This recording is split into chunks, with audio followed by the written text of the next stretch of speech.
siapapun, yang ada di situ cuman aku, ya udah kebetulan itulah yang terjadi gitu. Jadi dari yang tadinya aku memaknai mamahku jahat, jadi mamahku need help banget, tapi nggak ada yang bisa bantu dia gitu.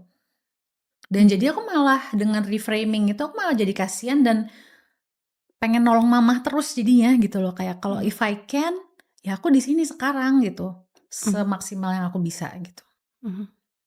Jadi pada saat proses healing, yang kamu ceritakan salah satunya adalah kejadian itu. Pada saat kamu kecil, berarti kejadian itu benar-benar tersimpan di core memory kamu ya? Wow. Terus kayak ada banyak gitu nih kejadian yang aku tuh pikir sampai aku gede kayak flashback aja di kepala aku, tapi banyak gitu kejadiannya kayak ada 5-10.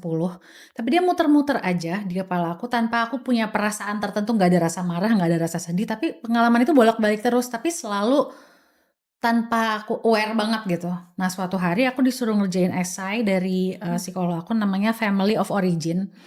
Nah dari situ aku dikasih pertanyaan, tulis berapa pengalaman yang negatif lah, berkesan negatif antara kamu umur 0 sampai 10 tahun. Akhirnya aku nulis semua di situ, keluar beberapa experience. Yang ada di kepala kamu itu tuh? Dan itu yang flashback yang selalu muncul tanpa rasa, Yes. nggak ada rasanya. Terus pas aku tulis, aku gemeteran karena aku ngerasa itu traumatik banget dan di situ aku baru sadar itu luka batin aku.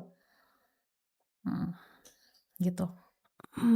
Jadi kita kayak nggak tahu sampai kita menamai, gimana ya, sampai kita benar-benar nyadar, oh ini tuh stay di kepala gue karena dia kayak messenger yang ngasih tahu kita lo perlu heal yang ini gitu. Ya kalau nggak mungkin lo bisa nerusin ke anak lo atau apa gitu. Terus satu-satu dari kejadian tersebut berarti kamu mulai memaafkan satu persatu dari kejadian tersebut?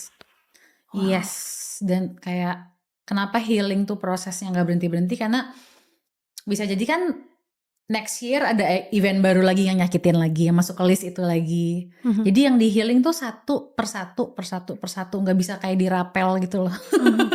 Kan kadang-kadang kita pengen ketemu konselor atau apalah, hipnoterapis atau apa, terus berharap gue pengen healing kejadian dari umur segini sampai segini ya, kelar ya 3 jam gitu, nggak bisa.